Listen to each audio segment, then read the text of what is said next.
You are tuned in to the Friday Plan and Expand, powered by Next Step Collective, where we don't just dream, we do. So let's make your next step your best step. Now, here's what we do. Each session, we give you some practical strategies and fresh insights and the clarity that you need to stop overthinking and start making moves. Every time I hear that, when we say that, I start thinking about the real world where people stop being whatever and they start being real. The real world. But anyway, that ain't what this is. Unlike the real world, the TV show, no fluff, no guesswork, just real tools to help you turn your vision into reality. So let's get started. Check it out. Eric J. Watt Sr. This is my man, bro Gilmore. Say what's up, man. Coach G in the building. Coach G in the heezy fo sheezy. We here. Keep my arm so greasy. All right, so let me focus. I know it happens. You know this is what we do, man. Mm-hmm.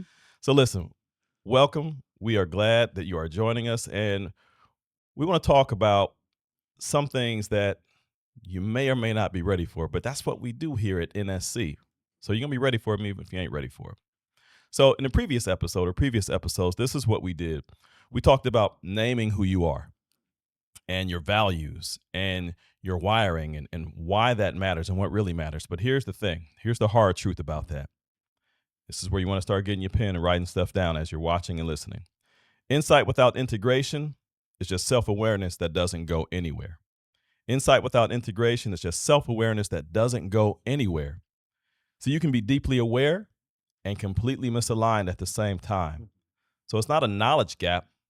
Embodiment is the thing. So today's question, it's simple. What does it look like to lead from your whole self, not in theory, but in real life? When you're under pressure like Boys to Men or under pressure like Queen, you're welcome. I'm here all day. When it costs you something, what does it look like? Come on, you can laugh. The people know. They already know this is what we do. What does it look like when it's going to cost you something? Yeah. Okay? And so as we step a little further into this, we want to talk about that gap and the gap in the work. We don't really have an awareness problem. We've got an alignment problem, bro. Yeah. And so what I like in that too is if you've ever driven a car, and if you're watching us, you probably have driven a car. All right. And so when you're going down the road, and if that car is aligned properly, you can take your hands off the steering wheel for a little bit, just for a brief few moments, and that car will go straight. Right? It'll veer initially, or at some point, it'll veer to the right or to the left. But if it's aligned properly, like it should, you're good to go. But if that joker is out of alignment, right off, way off to the side of the road or into oncoming traffic, as it were, if it's out of alignment. And it's the same thing when we're talking about awareness and you having that same type of alignment problem. And so it's not a gap, or it's a gap that shows up not when the big dramatic moments happen, when the big things happen, but it shows up, watch this, when you're tired, when somebody is challenging you publicly, especially if you're in a leadership position, if you're a leader, this is when it shows up. So when doing the right thing, it means disappointing someone. This is when these alignment issues, that car veering way to the right or to the left, this is when it shows up. Here's the thing to remember though. Your real values, our real values, they don't live on paper. They live in pressure. Yeah. They live in pressure. So it's awareness that tells you who you are. It's your alignment that proves it. So here's the question for you, man. Where is your behavior not yet catching up to your values? Where is your behavior not catching up to your values? You just made me think immediately about the mirror, right? When we're thinking about who we are and that reflection of who we should be and who we want to be in front of other people. And Sure. Sometimes the behavior pieces do not align when we're under pressure, but it also doesn't align when we're not prepared. Like we don't have things in place, or we made plans, or we've overcommitted ourselves in spaces that we probably shouldn't have. I am dealing with that now in my life and need to get it together. But also just simply, sometimes I think we try to do too many things at one time and even holding our values. And And so then these practices or the things that we say we're going to do or the things we want to make habitual that should be positive in our lives doesn't come out that way, right? So Mm, then we're asked to do something and things shift and things pivot. We don't know how to show up. We don't know how to ask for help. We won't let accountability come in and we continue to lead out, right. which then leads into burnout. And I think most of the time when we are in those spaces, sometimes we're blind to who we see in the mirror.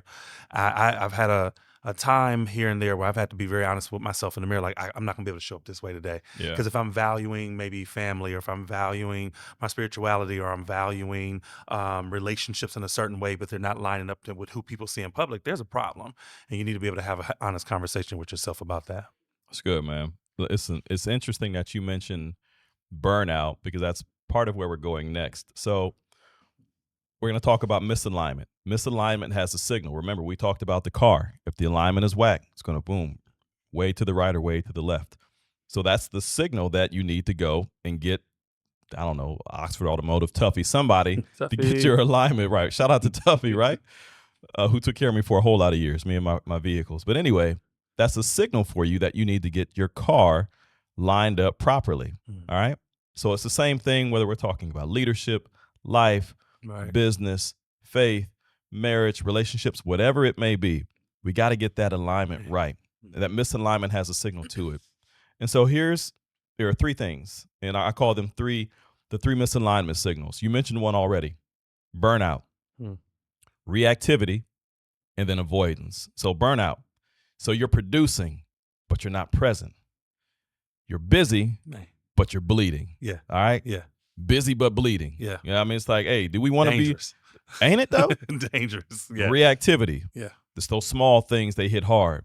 And so you're not responding, you're leaking. Mm-hmm. That's a huge Yeah. problem. And then avoidance. So you know the conversation, Mm-hmm. you know the decision, you got the boundary, but you keep not making it. You know you're Yeah. supposed to have it and set it, and there it is. Like they Mhm. can't get in. Shout out to the Lord of the Rings, Helm's Deep. It's like they can't get in Helm's Deep until they can get into Helm's Deep. Yeah. They come and they set the bomb for shout out to the Lord of the Rings fans. They come and they drop the bomb right there, like the Gap Band, and boom, you're welcome. I told you I'm here all week. So they blow the spot up like Helm's Deep in the Lord of the Rings. So then it's what do you do? Because then you start to think it's a scheduling process. Yeah. But guess what? It ain't a scheduling Bigger than that. process. It's a soul problem. And I ain't talking about soul music. It's a soul problem. Yeah. And so these aren't character flaws. That's not what they are. We think they are. It's like, oh man, that's a character flaw in me or in her or in them. They're compass readings. Mm. They're trying to get you back in the direction that you need to go. Come on, somebody. So your alignment, your misalignment signals, Yeah. they're not your shame. They're your signals. Oh, wow. They're not your shame. They are your signals. So let me ask you this. So which shows up more for you right now? Burnout, reactivity, or avoidance? And what's it really pointing to underneath? Ooh. So burnout, reactivity, or avoidance? And what's it really pointing to underneath? I think it's two. I know you asked for one, but I Yeah, think go it's for two. it. I think it's that avoidance piece, which is when you notice that that's happening, you really realize you already are in burnout, right?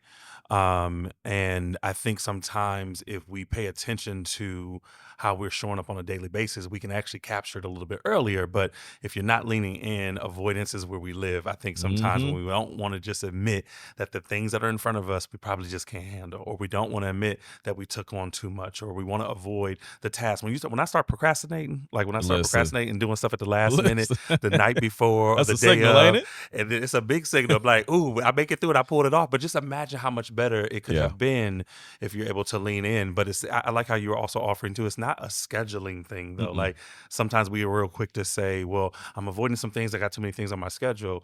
How did all those things get on your schedule is the question. And Right. so trying to lean into that. What was the second part of that question? Because I think it leans So into it was. the why. Yeah. So what's it pointing to underneath? So you said it's reactivity. So Yeah. what is that reactivity pointing to underneath?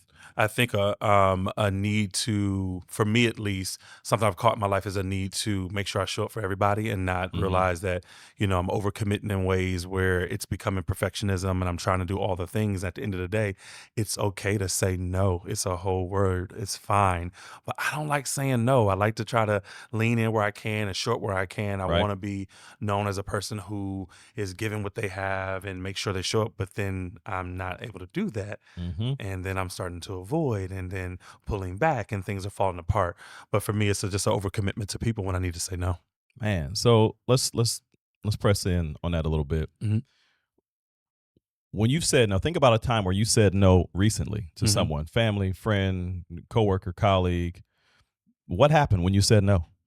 Well, funny enough, when I finally said no, we just by the time you guys watch this, we just walked out of some holidays, but I was going to commit or be committed to doing some things I didn't want to do for the holidays. And when I said no, now in my mind, I thought everything was gonna fall apart. Mhm. Everybody fell in place and everything was Imagine smooth. that. It wasn't that hard, it wasn't that deep. And it was literally was reflecting with someone and I was like, dang, I just knew this wasn't gonna work out, Yeah, but I didn't need to do the thing. So that no was important too because other people then were able to show up where I don't think they would have that's it. if I didn't say no. That's it. Yeah. Listen, that's good, man. I'm glad you said that. Appreciate and respect your honesty. We got to give people a chance to show up and do what they're capable of doing, Yeah. right? Yeah. If we're always stepping in, filling in, and it's, oh, well, why would I? Why would Mhm. they do what they can do? Watch this. Even if they jack it up, Yeah. why would they do anything Yeah. if you're there, I'm there, or somebody else is there, Mhm. always filling in and stepping into the gap for them? That's good. Yeah. That's good. For you listening out here, yo, check it out. It's okay to say no. Sure is. Let people do what they can do. Yeah. Specifically, if you're paying them, Mm. listen, you're paying them to do something. So let them do Yeah. this thing. Now, if they ain't doing it well, then you got to have some different conversations and get them Mhm. on up out of there, get them to another department, off your team, or whatever that may be. Nevertheless, if they're not doing what you're paying them to do, then you got to start having those Yeah. conversations. You got to watch this. You got to stop avoiding them. Yeah. Okay. All right, Mm. man. So listen, let's talk about integration and how that ties in. And so integration requires all three things. And it's not that you can't lead from your whole self, Yeah. developing only one part of yourself. I mean, that is part of what happens. Mhm. You have to, it's like the sum of the parts is greater than the whole. You got to bring all of yourself into the mix, whether it's at work, at home. People are like, well, I don't know.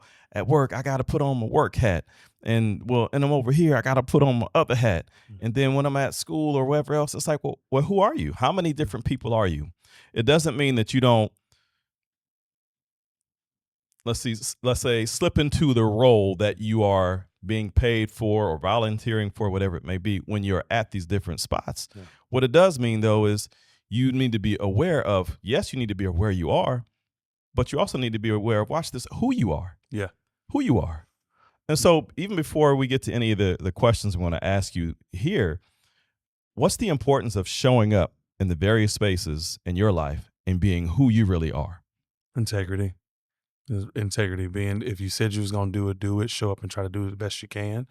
And I think it's also important too that some people are depending on us in spaces and to fill in spaces where we can. But if I go back to that overcommitment thing, if we're Mhm. overcommitting, then I'm not able to show up and do what I was supposed to do, Yeah. or not able to show up and really be present. And I think I like how you said too, like the different hats. Like Mhm. if I'm valuing, if we're going back to the values piece, and I'm saying that I value service, if you want to use that for an example, no matter where I go, I should be able to serve. But if it's beyond my capacity, am I really serving? Am I actually doing what I said I Mhm. was going to do?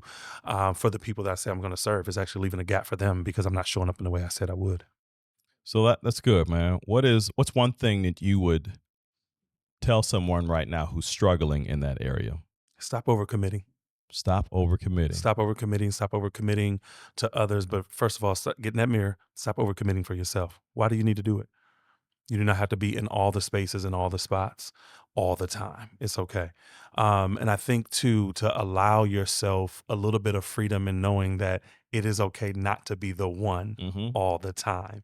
It's cool. Like the stepping back in spaces, I had to do a lot of that work with my family, but stepping back in spaces actually allowed me to be better in other places that I That's didn't even good. know would be an opportunity that could open up for me because I was too busy trying to be all things to everyone.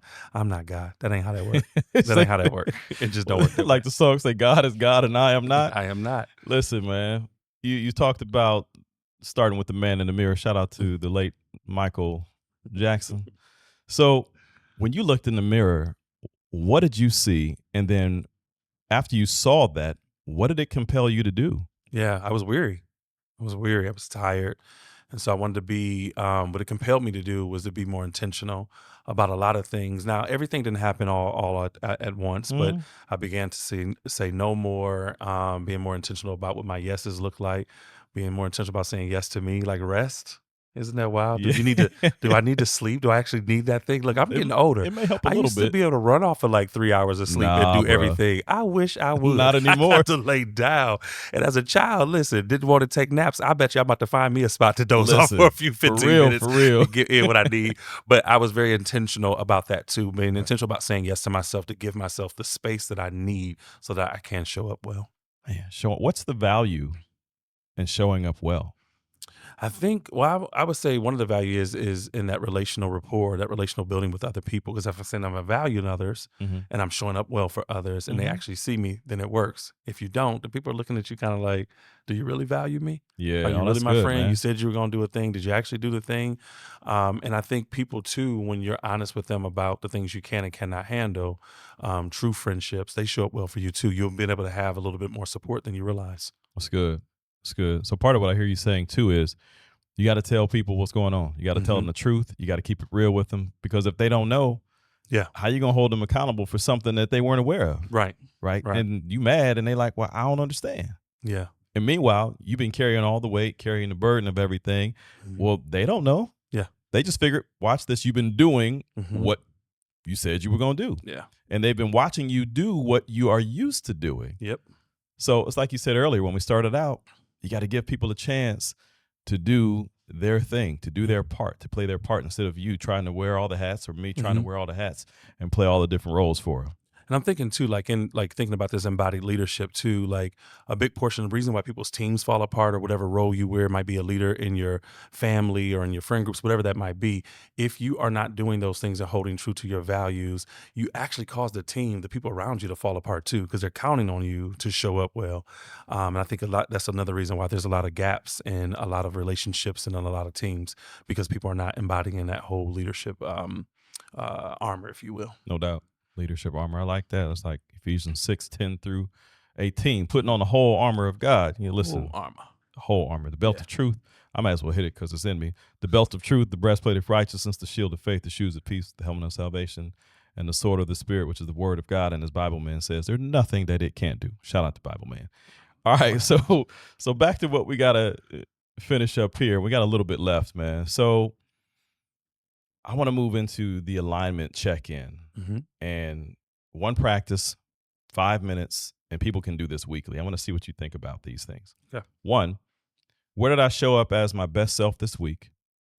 Two, and you don't have to answer all these, but think about one that you want to respond to. Two, where was I operating from a misaligned place? Mm. Three, what do I want to embody, not just execute this coming week? Mm. Any one of those. Number two. Give me number two again. Okay. Where was I operating? Where were you operating from a misaligned place? Trying to be a whole group instead of one person. Okay. Do tell. Not letting other people show up in spaces because, to be honest with you, I think sometimes we don't trust that people will. And so we Mm-hmm. try to jump in and fix and do and be, and it drains, but it also doesn't allow other people to show up. And sometimes we get in the way of people getting themselves out of the way, and that's why the That's good, teams are man. not going well. But in that space, I like that question because it'll kind of make you reflect inwardly, like, well, how am I showing up? Is what I Mm-hmm. heard there. Mm. Yeah. You know what it reminds me of? And Hmm. you can relate to this, and probably everybody who's listening to us, or most people can relate to this. You growing up, and grandma, big mama, whomever, your mom in the kitchen, and she making dinner, Mm-hmm. and she asks you to come help out, and you come help out. And then at some point, like, get on out of here. You just in the way, Mm-hmm. right? Mm-hmm. Because they're used to doing, they can just do it. Yeah. Eyes closed, whatever, Yeah. effortlessly. And we're trying to help out because they asked us to help, or maybe Yeah. we wanted to help. And now here we are, but we're slowing them down. Yeah. Okay. So they're like, get on out of here. And they don't Mhm. mean it necessarily in a bad way. They just know that without him or her in here, Mhm. I can get things done more quickly than I Yeah. would if they were here. What sometimes they missed out on, though, is it's that connection, Yeah. that bonding, Yeah. that relationship with us or with their niece or nephew, whomever it Yeah. was. So that's what it made me think about when you said that, man. And I guess too, in true leadership too, like how are we actually equipping that person when we That's send right. them back out of here? So when then you're not there or not able to be there, they don't even know what to do because you didn't kick Nope. them out the kitchen. So Nope. like let the people in, you got to train them up in the way they should go. That's right. That's right. How are they going to cook the meal, the proverbial meal, if you don't give them a chance to learn how to cook the meal? If you don't show them and teach them, Yeah. educate them, and not just pass down the recipes, Hmm. if you will, but teach them this is what goes into this. This is why this goes in, and this is what's going to happen when you do. Yeah. It's Yeah. good, man. All right, question 3. So, what's one thing this week that you want to embody? Man, I'm gonna stick with number 2, to be honest with you. Okay. So I'm not operating out of misalignment. So I want to really be focusing on where am I misaligned and what do I need to think about and process so I don't do that going forward. That's what I'm gonna lean into. Straightforward, straight and to Yeah. the point. Listen, man, as we round third and head home here, I appreciate rapping you today. You know, this is what we do, man. All the This is what we time. do. Some people just get to see a little sneak peek of it on camera, but Look, behind the scenes, this is really how we do, how we chop it up. yeah. Listen, man. So we're going to thank everybody for joining us today on the Friday Plan and Expand, powered by Next Step Next Step Collective. I feel like some kind of Collective. superhero should be here, like, like Power Man or somebody, because we powered by. Maybe we should create Oh Lord. a Next Step Collective superhero and have this cat just like right here, like flexing, posing on him. You know. We have to talk to the others All about right, that. all See how right. that We'll go. see. We'll see. It's powered by Next Step Collective. Remember, vision without action is just a wish. Now, go take that next step and make it Make your it your best best step. step. Peace. Deuces.